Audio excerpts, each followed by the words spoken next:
Bienvenidos y bienvenidas a su programa Monseñor Romero y la misión del Evangelio. Un programa que lleva dos objetivos: conocer a Monseñor Romero y estudiar la Sagrada Escritura con un juicio crítico desde la teología de la liberación. Cada día tendremos un encuentro con Monseñor Romero y con el Dios de Jesús.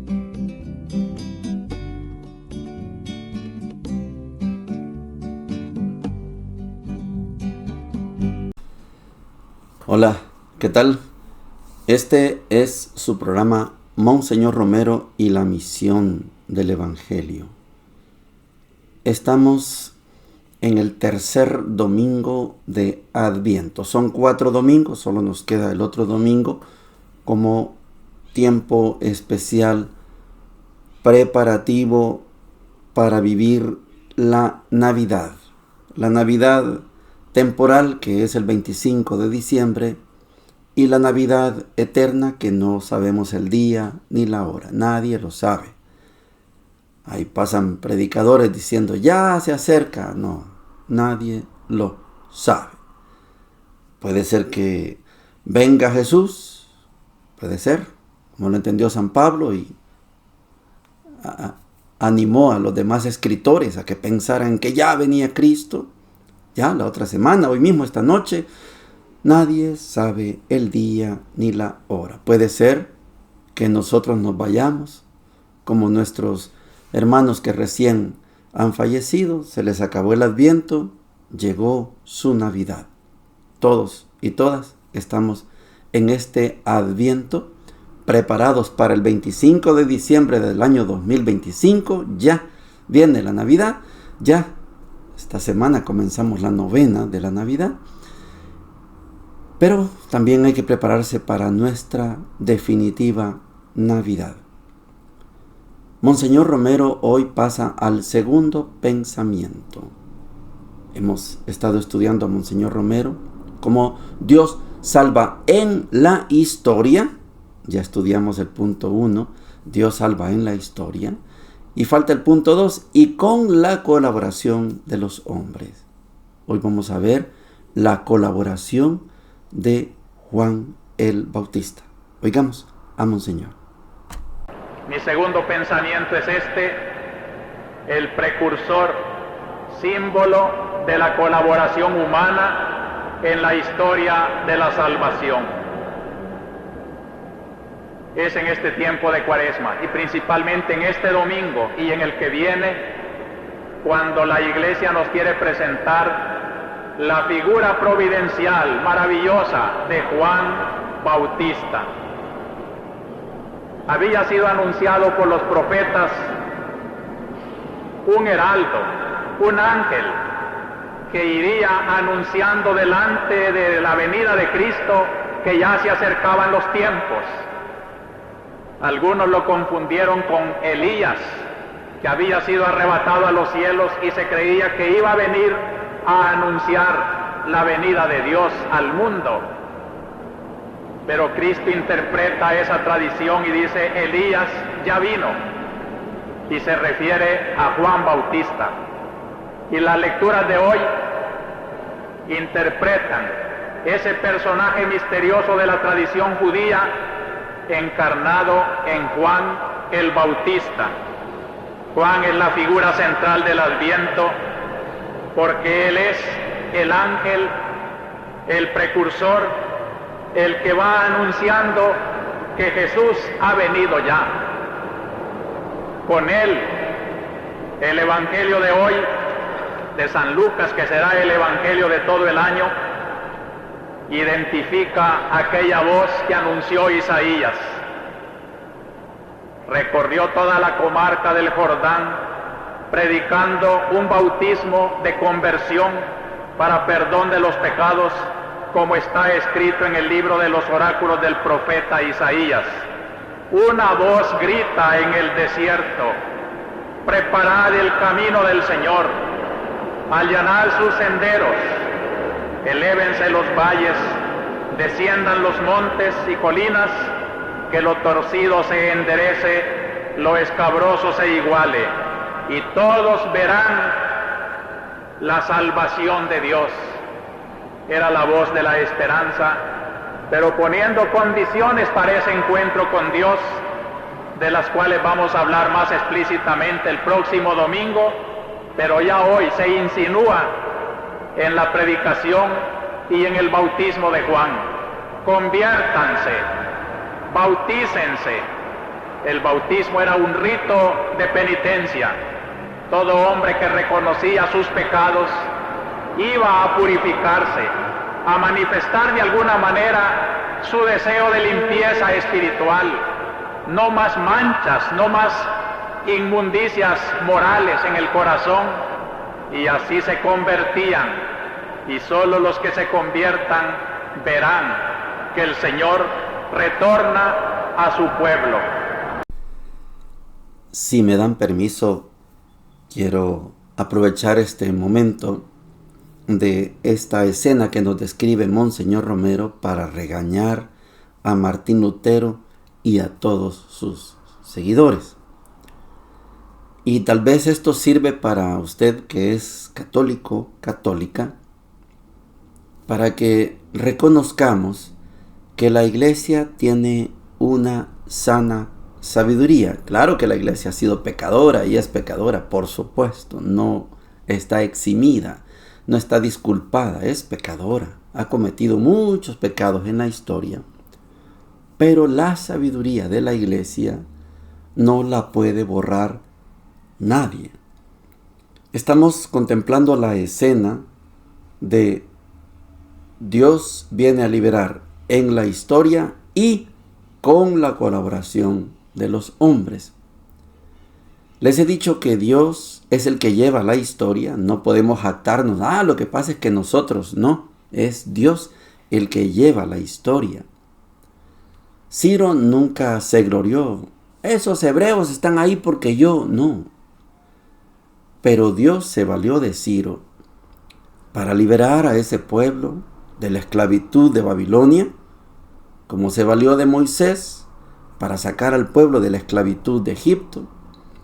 Y Dios se vale de personas en la historia, en cualquier época, para liberar a su pueblo. Se den cuenta o no se den cuenta. Dios libera en la historia con la colaboración de los hombres. Hoy vemos la colaboración de Juan el Bautista. Ya hemos visto esta semana cómo en los momentos de confusión, es normal, un grupo pensó, Juan es el Mesías. Otros pensaban, Jesús es el Mesías. Y vino Pablo y dijo, Jesús el Cristo. Bueno, ya lo dijo Pablo, lo escribió Pablo, y quedó Jesús el Cristo. Tuvo que definirlo San Pablo. Pero Juan queda como el precursor. ¿Qué bautismo? Y aquí voy a regañar a Martín Lutero, porque yo digo que lo regaño porque Martín Lutero es sacerdote agustino. No era un hombre cualquiera que andaba por ahí, no era un rey, un príncipe, no, era un sacerdote. Va el regaño. ¿El bautismo de Juan es el bautismo que damos en la iglesia? No. No es eso. El bautismo de Juan era un bautismo de arrepentimiento. Es un bautismo de penitencia, de conversión. Nosotros no tenemos ese problema. No nos bautizamos así. En la iglesia tenemos un sacramento que se llama de la reconciliación. Son 7 sacramentos. Y este sacramento de la reconciliación equivale al bautismo de Juan. Bautismo de arrepentimiento, de perdón de los pecados. Sí, eso está contenido en el sacramento de la reconciliación.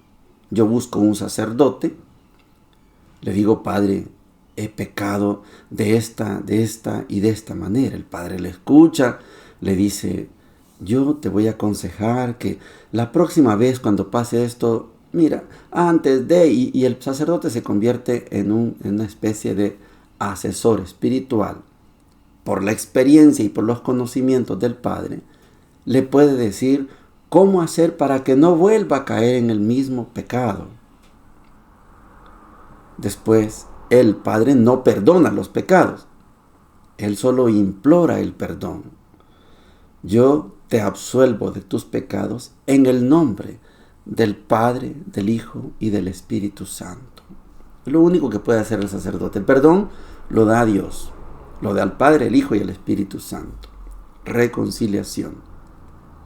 El bautismo que nosotros administramos, celebramos en la iglesia, es un bautismo de pertenencia. Por eso yo creo que el regaño para Martín Lutero y todos sus seguidores es porque hoy predican eso. ¿Por qué bautizan niños chiquitos? Los niños no tienen pecado. A los 3 meses, sí. Está claro que no tienen pecado.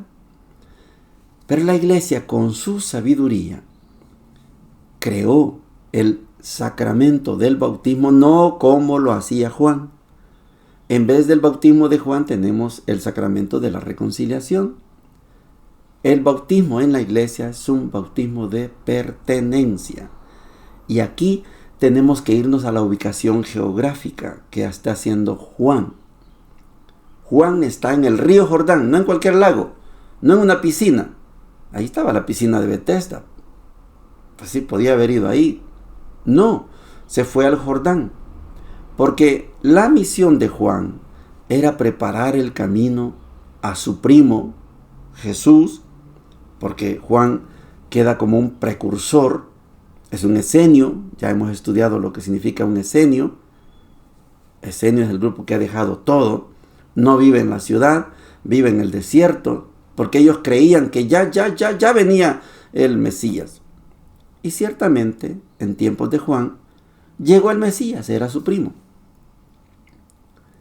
Pero el bautismo en el Jordán significa que así como allá de la esclavitud de Egipto cruzaron el Mar Rojo y quedaron en el desierto, después tenían que dejar el desierto y entrar a la tierra prometida, y en la frontera es el río Jordán. Ese bautismo sí lo damos nosotros. ¿Y por qué bautizan niños chiquitos? Porque yo voy a cruzar el Jordán, que soy un gran adulto.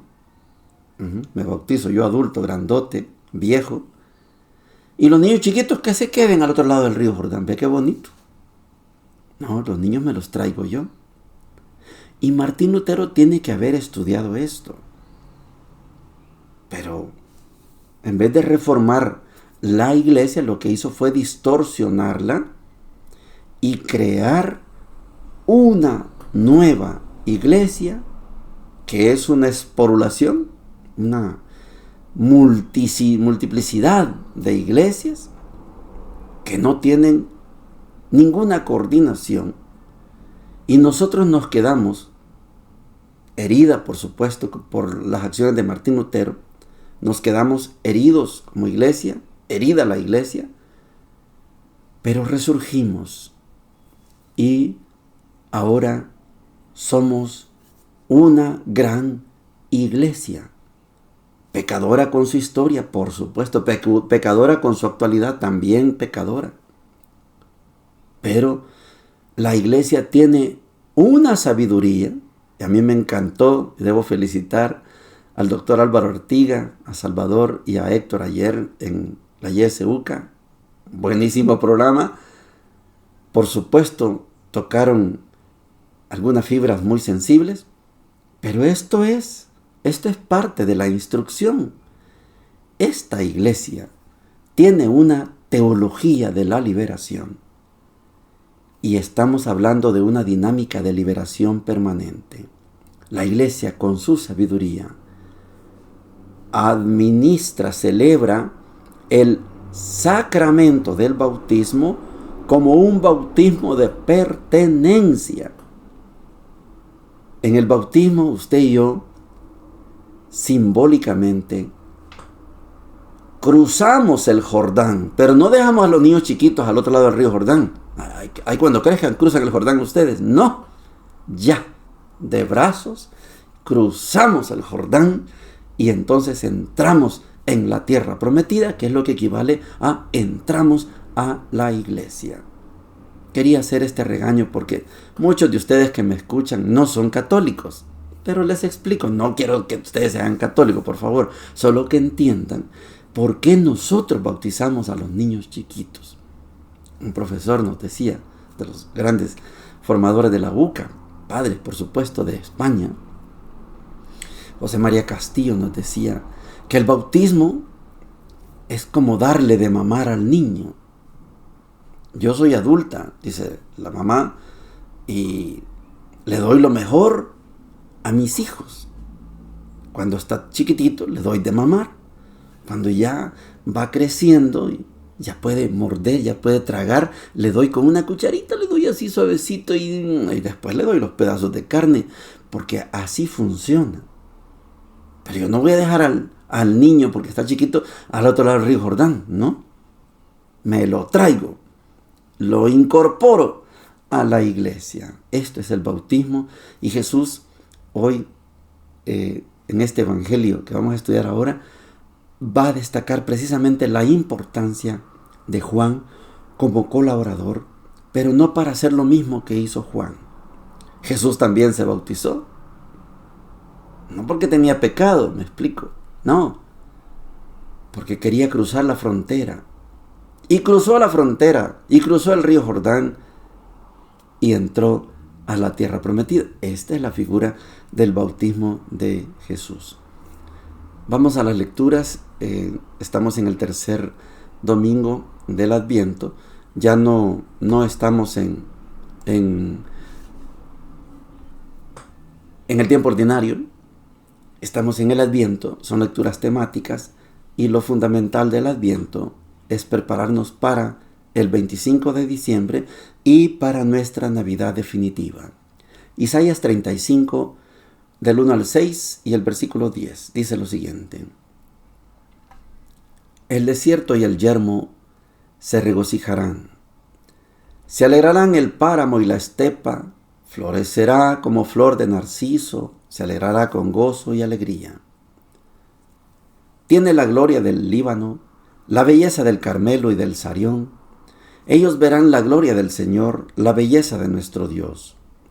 Fortalezcan las manos débiles, robustezcan las rodillas vacilantes. Digan a los cobardes de corazón: sean fuertes, no teman. Miren a su Dios, que trae el desquite. Viene en persona, resarcirá y los salvará. Se despegarán los ojos del ciego, los oídos del sordo se abrirán. Saltará como un ciervo el cojo, la lengua del mudo cantará. Volverán los rescatados del Señor, vendrán a Sión con cánticos, en cabeza, alegría perpetua, siguiéndolos gozo y alegría, pena y aflicción, se alejarán. Palabra de Dios, te alabamos, Señor. Esto corresponde al primer Isaías. El primer Isaías está comprendido del capítulo 1 hasta el 39. Y estamos en el 35. El profeta prevé que viene la destrucción por culpa de los reyes, por culpa de los sacerdotes. No supieron leer los signos de los tiempos, desobedecieron a los profetas, no solo a Isaías, también Jeremías, porque ellos les decían: en nombre de Dios, no hagas alianza, no te metas en problemas. No es esa la ruta que Dios quiere. Dios quiere que te mantengas como pueblo de Israel, limpio, puro. No, hacen alianza y cayeron en manos del imperio de Babilonia. Pero así como viene la destrucción, también viene el Señor a nuestro rescate. Esto es Isaías 35. La segunda lectura está tomada de Santiago, capítulo 5, versículos del 7 al 10. Dice lo siguiente: Tengan paciencia, hermanos, hasta la venida del Señor.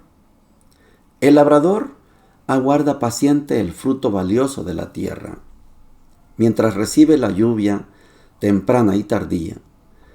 Tengan paciencia también ustedes, manténganse firmes, porque la venida del Señor está cerca. No se quejen, hermanos, unos de otros, para no ser condenados. Miren que el juez está ya a la puerta. Tomen, hermanos, como ejemplo de sufrimiento y de paciencia a los profetas que hablaron en nombre del Señor. Palabra de Dios, te alabamos, Señor. Yo tengo una deuda con ustedes, no sé cuándo la voy a saldar, porque en el curso que tengo en YouTube en este canal, Monseñor Romero y la Misión del Evangelio, sobre la catequesis sobre el Nuevo Testamento, me faltan las cartas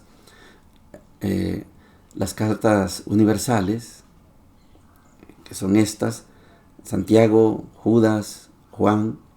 No las he podido, no le he podido hacer el guión para filmarla, grabarla y entregarla, y también les debo el Apocalipsis. Y esta carta de Santiago es una verdadera joya que Martín Lutero, en el momento que estaba definiendo cómo quedaba la Biblia, cuál pongo, cuál quito, quiso quitar la carta de Santiago. Menos mal que no lo logró, porque aquí hay un problema para Martín Lutero, que predica eso de solo la fe. Y Santiago dice: ¿de qué te sirve la fe sin obras? Es una fe muerta. Eso es un detalle. En carácter de Adviento, por el tema de Adviento, estamos estudiando a Santiago precisamente en una comparación de el cristianismo que ya nació. Estamos hablando de Santiago, que escribe la carta aproximadamente por allá por el año... Esta carta fue escrita más o menos por el año 90, 85 hasta el 100. Son las fechas aproximadas. Ya no estaba vivo Santiago. Santiago lo mataron en el año, más o menos el año 50.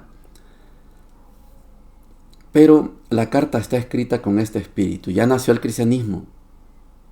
Tengan paciencia. Por culpa de San Pablo, había una sensación de que Jesús iba a venir por segunda vez muy pronto. Santiago lo dice así. Pero ustedes pórtense como dos personas, como el labrador, el que siembra, espera la lluvia, la temprana y la tardía, y mira que el fruto va bien hermoso. Y el labrador contempla sus matas, sus arbolitos, sus plantas, las mira y dice: ya está dando el botón, ya floreó, ya viene el fruto. Dentro de tantas semanas voy a estar comiendo. Esa esperanza del labrador se las transmite Santiago. Dejen de estar peleando entre ustedes. Emociónense como el labrador se emociona con su cosecha. Emociónense porque ya viene Jesús. Y la otra persona, la otra referencia, son los profetas. Los profetas tienen claridad de que hablan de parte de Dios. Y entonces, si hablan de parte de Dios, todo lo que ellos han dicho se cumplirá. Tengan la esperanza del labrador, tengan la fe del profeta. El profeta no habla cualquier cosa. El profeta habla lo que Dios le manda hablar. No se quejen, hermanos, unos con otros. Tomen como ejemplo de sufrimiento y de paciencia a los profetas que hablaron en nombre de Dios. Hoy podríamos decir: sigamos el ejemplo de Monseñor Romero. En medio de eso que se disparaban, secuestraban, que torturaban, que desaparecían, tengan paciencia, tengan sufrimiento de los profetas. Claro que hay que sufrir. El sufrimiento no es el final de la historia. El final de la historia es el triunfo de Dios. Emociónense. Tengan esperanza del labrador. Miren qué bonita va la cosecha. Miren tamaño grano que ha echado este café. Tamaña mazorca está dando esta milpa. Qué verdecita se ve. Esa emoción del labrador, del agricultor, vale la pena. El ganadero qué bonita está esta chivita, perfecto, va a ser una gran vaca, va a ser un gran toro. Sí, esperanza del labrador, esperanza del ganadero. Y también sean como los profetas, estén seguros de que lo que se predica se va a cumplir. Vamos a Mateo 11, ya hicimos referencia en esta semana, hoy corresponde leerlo. Mateo 11, del 2 al 11 dice lo siguiente. Juan el Bautista oyó hablar en la cárcel de las obras de Cristo y mandó a 2 de sus discípulos para preguntarle, ¿eres tú el que ha de venir o debemos esperar a otro? Jesús les respondió, vayan a contar a Juan lo que ustedes oyen y ven. Los ciegos ven, los paralíticos caminan, los leprosos son purificados y los sordos oyen, los muertos resucitan y la buena noticia es anunciada a los pobres. Y feliz aquel para quien yo no sea motivo de tropiezo. Mientras los enviados de Juan se retiraban, Jesús empezó a hablar de él a la multitud diciendo, ¿qué fueron a ver al desierto? ¿Una caña agitada por el viento? ¿Qué fueron a ver? ¿Un hombre vestido con refinamiento? Los que se visten de esa manera viven en los palacios de los reyes. ¿Qué fueron a ver entonces? ¿Un profeta? Les aseguro que sí, y más que un profeta, él es aquel de quien está escrito, yo envío a mi mensajero delante de ti para prepararte el camino. Les aseguro que no ha nacido ningún hombre más grande que Juan el Bautista y sin embargo, el más pequeño en el reino de los cielos es más grande que él. Palabra del Señor, gloria y honor a ti, Señor Jesús. Esta pericopa da para escribir libros, no para hablar 5 o 10 minutos en un programa, en un canal. Da para mucho. Juan está preso, Jesús está libre. Juan quiere saber si valió la pena su sacrificio de ser esenio, de estar bautizando en el Jordán, o fue un fracaso. De esta cárcel no voy a salir vivo. Quiero saber antes de morir si valió la pena. Vayan y pregúntenle a Jesús, ¿eres tú el que ha de venir? ¿O tenemos que esperar a otro? Vayan y díganle a Juan lo que ustedes ven y oyen. Y la lista de señales es suficiente para que Juan diga, pues sí. Pues sí, este es su primo, ¿sí? Pero Juan no tiene el alcance que tiene Jesús. Juan es hijo de Zacarías. Jesús no es hijo de José. Sí, Juan es hijo de un sacerdote. Jesús es hijo de una doncella, de una muchachita, 14, 16 años. José no tiene nada que ver ahí. Jesús es el Hijo de Dios, pero Juan no logra entender eso. Usted y yo sí lo sabemos. Yo quiero saber si es él o tenemos que esperar a otro. Vayan y pregúntenle. Mientras van de camino con la respuesta para Juan, Jesús le da la verdadera identidad a Juan. Juan es un profeta, es más que un profeta. Es la voz que clama, que grita, en el desierto, la voz que prepara el camino. Allá está preso el que preparaba el camino.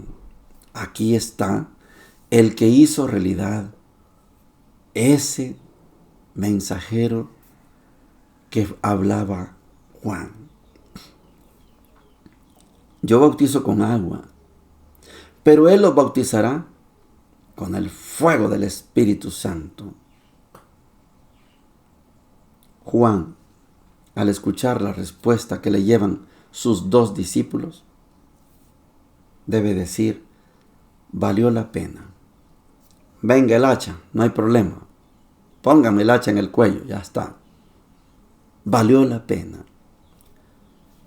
Y Jesús, al exaltar esta figura de Juan, ¿qué fueron a ver en el desierto? ¿Una caña agitada por el viento? ¿A un tipo regiamente vestido? No, Juan no es una caña. Juan es la voz que grita en el desierto. Juan no es un tipo bien vestido, no, eso están en el palacio. Juan es la señal de la mayor austeridad, porque Juan era la máxima esperanza. Juan anunciaba lo mejor que le podía pasar a Israel: la llegada del Mesías. Es la voz de un profeta, es más que un profeta. Les aseguro, Él es aquel de quien está escrito: yo envío a mi mensajero delante de ti para prepararte el camino. Por eso Juan está en la cárcel y él es el más grande nacido de una mujer. No ha nacido ningún hombre más grande que Juan el Bautista, y sin embargo Juan es el más pequeño de todos los que están en el reino de los cielos. Esto da para escribir libros. Yo solo quiero, en el contexto del Adviento, dejarles el pensamiento que usted y yo, sé que hemos hecho un gran esfuerzo de dejarnos poquito, aunque sea lo menos posible, de dejarnos contaminar por esa Navidad del viejo panzón Santa Claus, burgués. Podemos decir hoy, estamos en el tercer domingo, nos queda el otro domingo y los días antes del 25 para vivir el Adviento. Pero, ¿qué estamos diciendo? Hay una figura de un examen. ¿Valió la pena? Sí, valió la pena.